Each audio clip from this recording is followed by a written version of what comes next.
My name is Hassan Malik, and for 27 years I have served as the senior Imam at the Birmingham Central Mosque in the United Kingdom. What I am about to share will likely cost me everything: my position, my family, my safety, and possibly my life. But after what Allah revealed to me during the 16 minutes I was clinically dead, I have no choice but to speak the truth. Before I tell you about my encounter with the one we Muslims have rejected for 14 centuries, you must understand who I am. I was born in Lahore, Pakistan, into a family of respected Islamic scholars. My father was a Mufti who dedicated his life to issuing fatwas and teaching Sharia law. From my earliest memories, the call to prayer and the recitation of Quran shaped my existence. By age 9, I had memorized the entire Quran, becoming a Hafiz under the strict guidance of my father. At 16, I was sent to study at the Islamic University of Medina in Saudi Arabia, where I spent 12 years earning my doctorate in Islamic studies.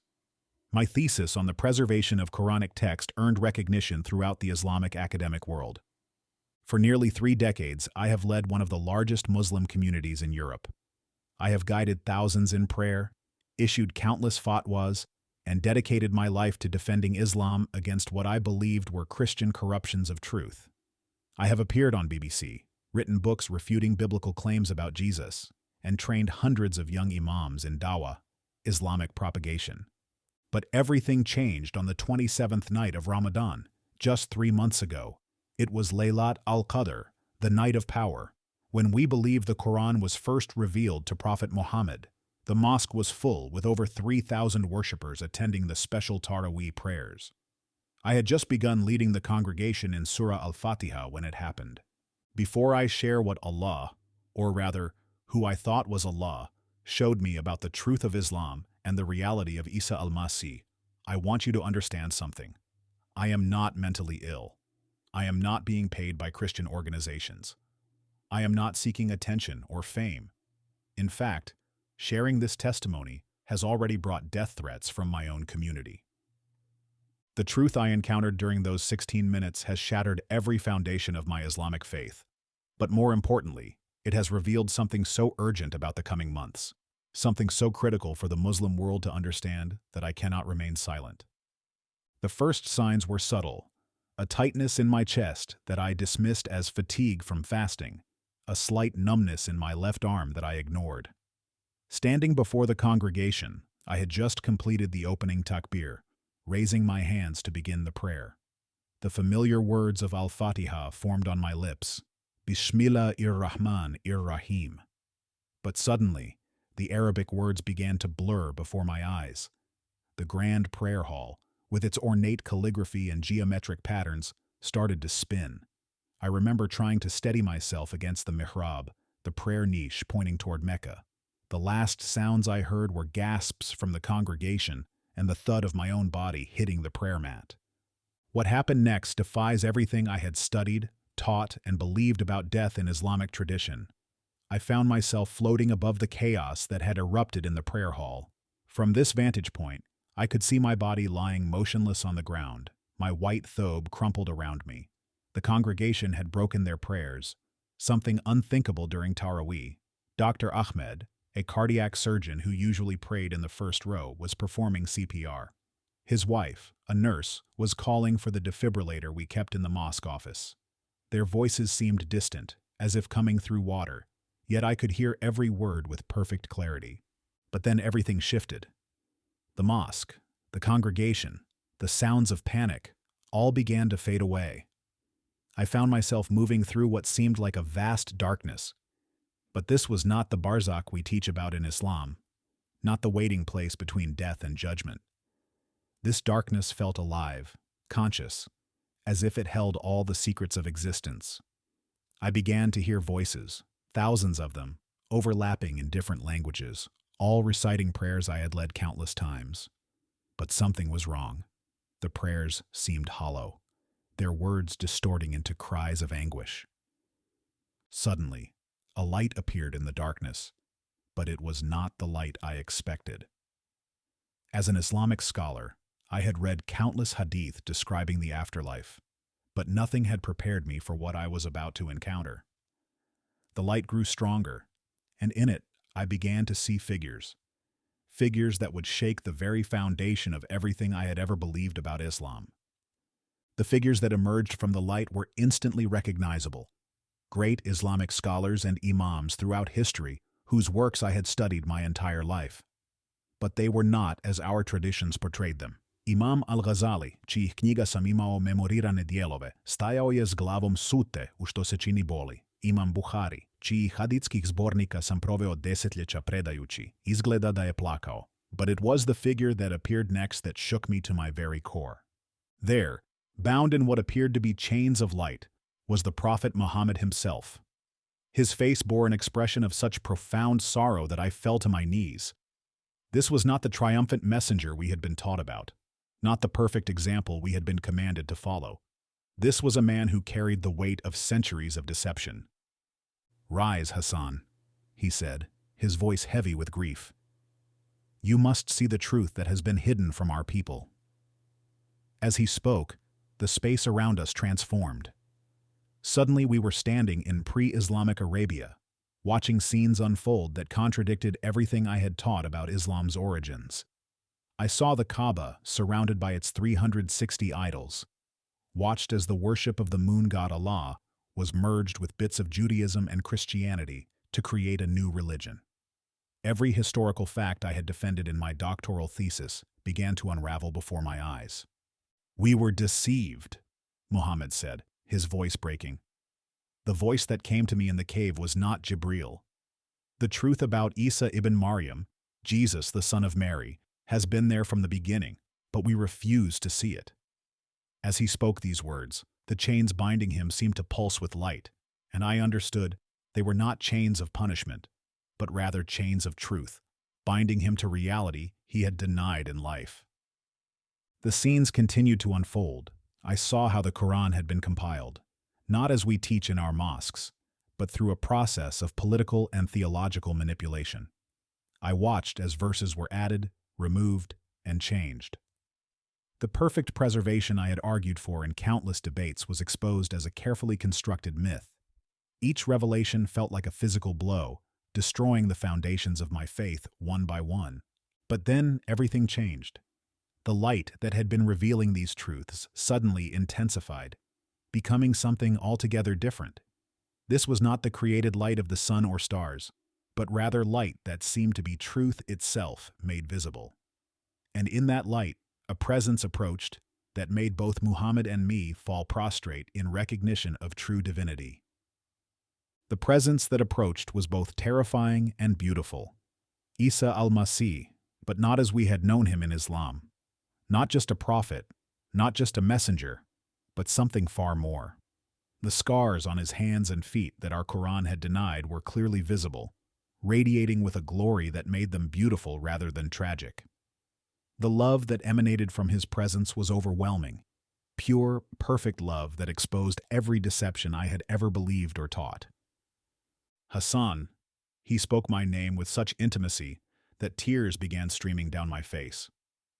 "You have led many of my children away from truth, thinking you were serving God, but now you will become my witness to the Muslim world." His words held no condemnation, only love and purpose that pierced straight to my soul. Then he showed me 3 visions about what is coming to the Islamic world, events that will begin unfolding within months of this testimony. The first vision centered on Mecca itself. I saw a discovery that will be made beneath the Kaaba during renovation work, archaeological evidence that will shake the foundations of Islamic history. The Saudi authorities will try to suppress this information, but it will leak out through unexpected sources. The second vision revealed a supernatural event that will take place during next year's Hajj. I saw thousands of pilgrims during the Tawaf, circling the Kaaba, when something unprecedented will occur. I am prohibited from sharing the specific details, but when you see it on the news, you will remember this warning. This event will cause many Muslims to question everything they have believed. But it was the third vision that brought me to my knees. I saw mosques across the world being emptied as millions of Muslims encountered the truth about Isa al-Masih. This exodus from Islam will begin slowly at first, but by early 2025, it will become a flood that no fatwa or Islamic authority can stop. I saw young Muslims especially, those under 30, having dreams and visions similar to what I was experiencing. "Watch carefully," Jesus said, "for the signs will come in this order. First the hidden evidence, then the public sign, then the great awakening. But with this truth will come great persecution. Many of my children will pay a high price for embracing me." He then showed me specific people who would rise up against this movement, Islamic leaders I know personally, who will choose to fight against truth rather than accept it. I saw family members turning against each other, mosque committees in chaos, and a wave of violence against new believers. But in the midst of this darkness, I saw something extraordinary. I saw small groups of former Muslims meeting secretly in homes, their faces glowing with the same light I now witnessed. They were studying the Injil, the true gospel, not the corrupted version we had been taught about in our mosques. Their prayers were different too, direct, personal, filled with love rather than fear. These believers had found something we had never known in Islam: true assurance of salvation and direct relationship with God. But then Jesus showed me something that broke my heart. I saw my own mosque in Birmingham, the place I had led prayers for 27 years. I saw faces I recognized, members of my congregation, fellow imams, my own family members. They were being presented with the truth, but many were choosing to reject it. Their hearts were being hardened not by lack of evidence, but by pride and fear of losing their position in the community. "Tell them, Hassan," Jesus said, his voice filled with both authority and sorrow, "that their time of decision is short. By the end of 2025, every Muslim will have to choose between holding on to a false religion or embracing truth. There will be no middle ground." He then revealed something specific about the Islamic prayer ritual that shook me deeply. The prostration we perform 5 times daily. I saw how it had been designed to keep us in spiritual bondage, our faces pressed to the ground, in submission to a false deity. "My children were meant to lift their faces toward heaven," Jesus said, "to look into the eyes of their true Father." As these revelations continued, I felt overwhelmed by the weight of deception I had participated in. "Lord," I cried out, using this title for the first time, "how can I make them understand? They will say I am possessed, that I am a liar, that I have been paid to spread Christian propaganda." His response was both gentle and firm. "Some will reject your testimony, just as they rejected mine. But others are already questioning, already seeking truth. Your words will confirm what I am showing them in dreams and visions. The time of Islam's power over their souls is ending." Then he showed me one final vision, a timeline of events that would validate my testimony. "Within 3 months of you sharing this message," he said, 3 signs will appear. First, a prominent Islamic scholar in Egypt will publicly question the historical foundations of Islam. Second, a discovery will be made in the desert outside Medina that contradicts Islamic tradition. Third, a supernatural event will occur at your own mosque in Birmingham that will be impossible to explain through natural means. Just as I was about to ask for more details, I felt myself being pulled back. The return was beginning. The atmosphere around us shifted, becoming charged with what felt like divine electricity. The light emanating from Jesus seemed to pulse with each revelation, growing more intense with each truth unveiled. I noticed how the space itself responded to his presence. Even the darkness seemed to bow in recognition of true divinity. The air, if you could call it that in this spiritual realm, felt thick with authority and purpose. My own emotions were overwhelming, waves of shame over years of teaching falsehood mixed with indescribable joy at discovering truth. Every word he spoke resonated not just in my ears, but in my very soul, as if truth itself was being written into my being. I felt stripped bare of every religious pretense, every scholarly argument, every carefully constructed defense of Islam I had ever made. The visions he showed me appeared in what I can only describe as living light, not like watching a video, but like being immersed in future reality. When he showed me the coming events at the Kaaba, I could feel the desert heat, smell the incense, hear the confused cries of the pilgrims. The scenes involving my mosque in Birmingham were so vivid, I could recognize individual faces, see the prayer carpets I had walked across thousands of times, even smell the familiar mix of perfume and incense that filled our prayer hall. As Jesus spoke about the timeline of coming events, his voice carried an urgency that seemed to reverberate through every dimension of existence. Yet even in this urgency, there was love. Pure, perfect love that made every word bearable, even the hard truths about deception and coming persecution. His eyes, which held the depth of eternity, never left my face as he revealed these things. They burned with a love I had never known possible. Not the distant, impersonal submission we taught about Allah, but the intimate love of a father for his child. The space around us seemed to be alive with presence, not just Jesus and me, but countless witnesses. I could sense the angels watching, the cloud of witnesses the Injil speaks about. Even the bound figure of Muhammad remained, his presence a testament to the truth being revealed. When Jesus spoke of the 3 signs that would validate my testimony, golden Arabic script appeared in the air, recording the prophecies in writing I could read but cannot fully describe. The letters themselves seemed alive, pulsing with divine light. As I reached out to touch them, in this realm of pure truth, another figure approached, someone I instantly recognized from Islamic traditions but saw now in a completely different light. It was Abraham, Ibrahim as we called him, but not as we had portrayed him in our teachings. His presence carried none of the Islamic characteristics we had attributed to him. Instead, he radiated with the same light I saw in Jesus, though less intense. "My son," he said, speaking in a language that transcended words, "how many prayers have you offered in my name without knowing my true story?" He showed me scenes from his life, the real covenant with God, the true significance of the sacrifice, the actual purpose of his journey to Mecca. Everything we had taught about him in Islam was a distortion of his testimony to the one true God. The feeling in this place was indescribable, like being immersed in pure knowledge and understanding. Every breath, though I wasn't physically breathing, felt charged with revelation. Colors existed that have no earthly names, and dimensions opened that my human mind struggled to comprehend. The air itself seemed to sing with truth, each note exposing another layer of deception I had believed and taught. Then Abraham showed me something that brought me to my knees. I saw millions of Muslims throughout history, praying 5 times daily, invoking his name in their prayers, while he wept for their deception. "They honor me with their lips," he said, "but they do not know the God I served." The weight of this truth was almost unbearable. The temperature in this realm seemed to shift with each revelation, not physical heat or cold, but spiritual sensations that corresponded with the truths being unveiled. When difficult truths were revealed, it felt like being immersed in purifying fire. When grace was shown, it felt like being bathed in living water. Jesus remained present through all of this, his light never dimming. I noticed how both Abraham and Muhammad bowed in his presence. Not the mechanical prostration we performed in our prayers, but a natural recognition of his divinity.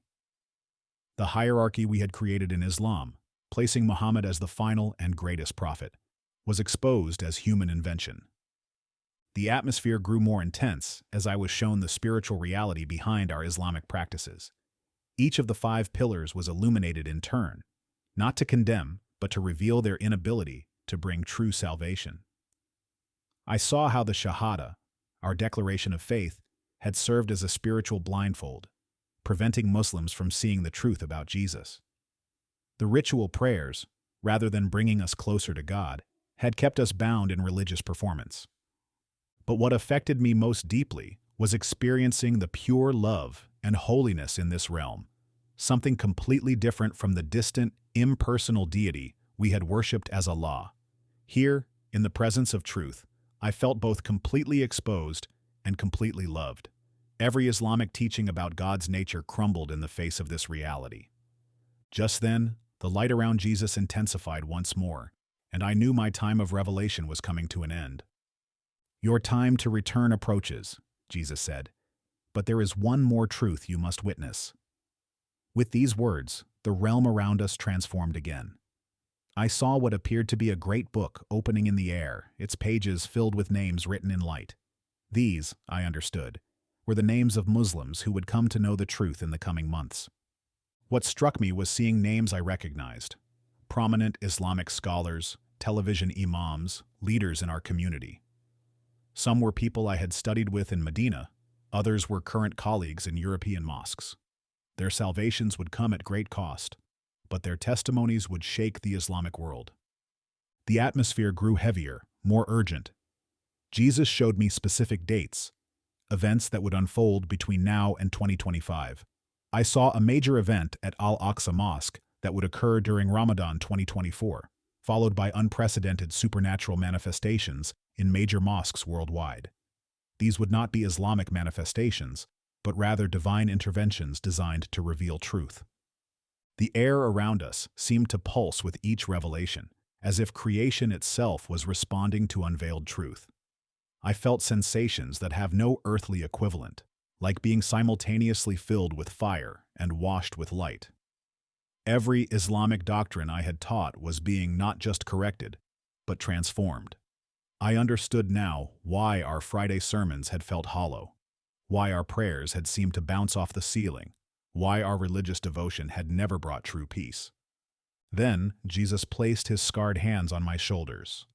The love that flowed from that touch contained more truth than all the Islamic books I had spent my life studying. "Tell them, Hassan," he said, "that I am not the Isa of Islam. I am not merely a prophet pointing to another messenger. I am the way, the truth, and the life that every Muslim heart is actually seeking." In that moment, I experienced something we had never taught about in Islam: perfect love casting out fear. The reverential fear we taught about Allah was replaced by something far more powerful: the intimate love of a father for his child. I understood then why our Islamic teachings about Jesus being just a prophet had been so adamantly enforced. The truth of his divinity was too powerful to be contained by religious systems. The presence of Abraham and Muhammad began to fade, but before they disappeared completely, Muhammad spoke one final time.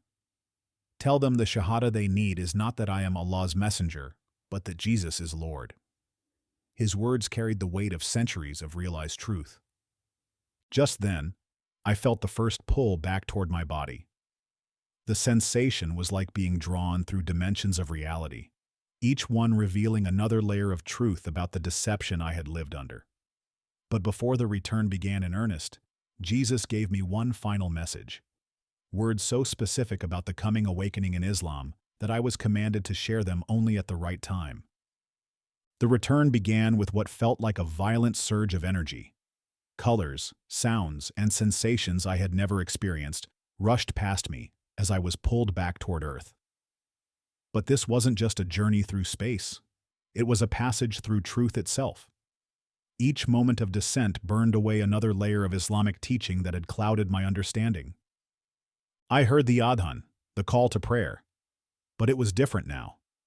The Arabic words that had shaped my life since childhood revealed their true meaning. Allahu Akbar, God is greater, transformed into a cry of mourning for the millions still bound in deception. The declaration of Muhammad's prophethood became a reminder of humanity's capacity for being deceived. As I descended, Jesus' voice followed me. "Remember, when you speak of what you've seen, many will reject you. Your own family will call you mentally ill. The mosque committee will claim you were possessed by jinn. But some are already prepared to hear these truths. Look for those whose hearts have been softened by my dreams and visions." The closer I got to my body, the more intense the physical sensations became. I could feel the cold marble floor of the mosque beneath my body, hear the frantic prayers of my congregation, sense the electrical charge of the defibrillator being prepared for another attempt. The pain was excruciating, not just physical pain, but the spiritual agony of having to leave that realm of pure truth and return to a world of deception. Suddenly my eyes flew open. The first face I saw was Dr. Ahmed's, his expression a mixture of shock and relief. "Allahu Akbar," he exclaimed. "He's back!" The congregation burst into takbir, praising Allah for my return. Each cry of Allahu Akbar now felt like a knife in my heart, knowing what I now knew about the true nature of the deity we had been worshipping. The emergency team wanted to take me to the hospital, but I insisted on speaking first. Still lying on the prayer mat where I had fallen, I raised my hand for silence. The congregation leaned in, expecting words of inspiration about seeing paradise. Instead, I spoke 5 words that would change everything. Jesus Christ is Lord Almighty. The silence that followed was deafening. My son, who had been weeping with joy at my revival, stepped back in horror. My wife covered her face and began to wail. The mosque committee members exchanged dark looks. But in that moment, I saw something else. Faces in the crowd that showed recognition rather than rejection. Others had been having dreams and visions too. Within minutes, the mosque erupted into chaos.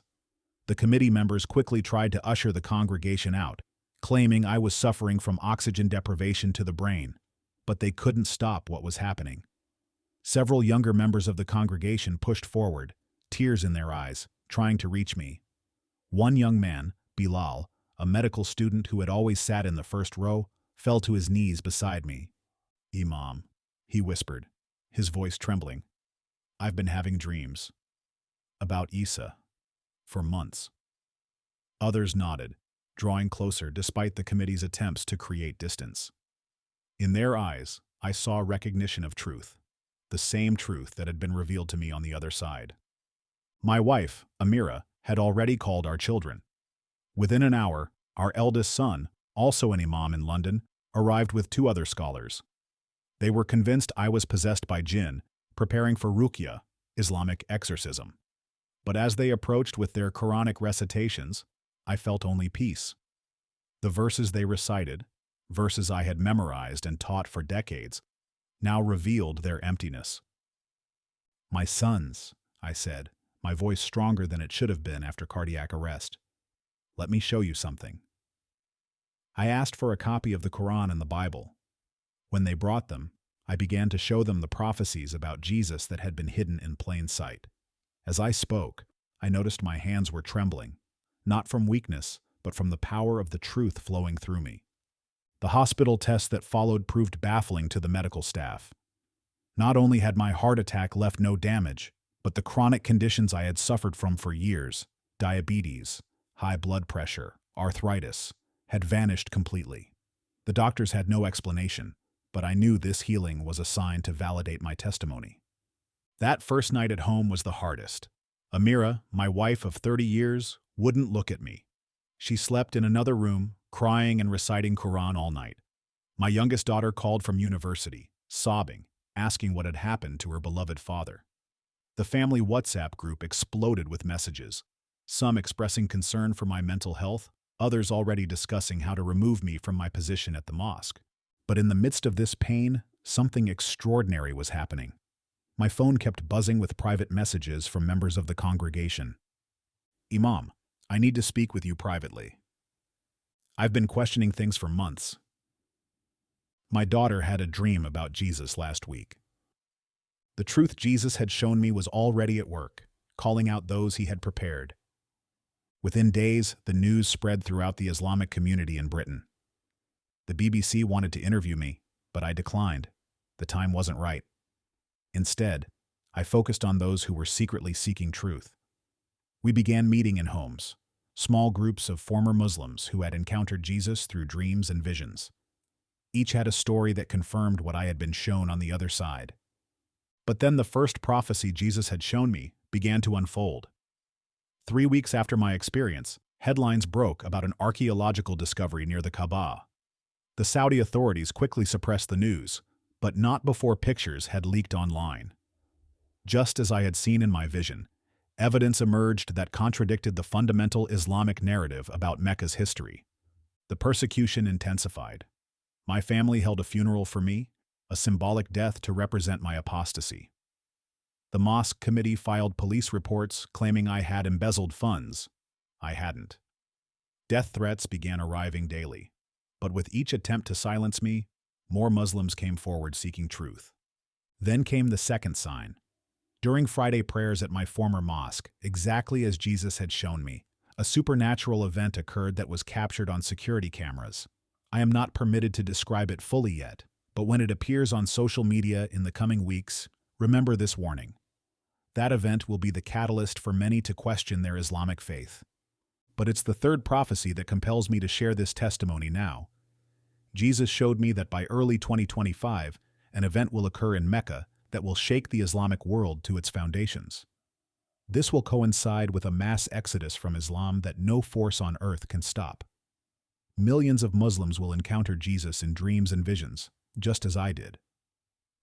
To my Muslim brothers and sisters watching this, the choice before you is the same one I faced. You can dismiss my testimony, call me mad or possessed. You can continue in the religious system that offers no assurance of salvation. Or you can ask Jesus, the true Jesus, not the Isa of Islam, to reveal himself to you. Try this. Tonight, in the privacy of your own room, pray these words.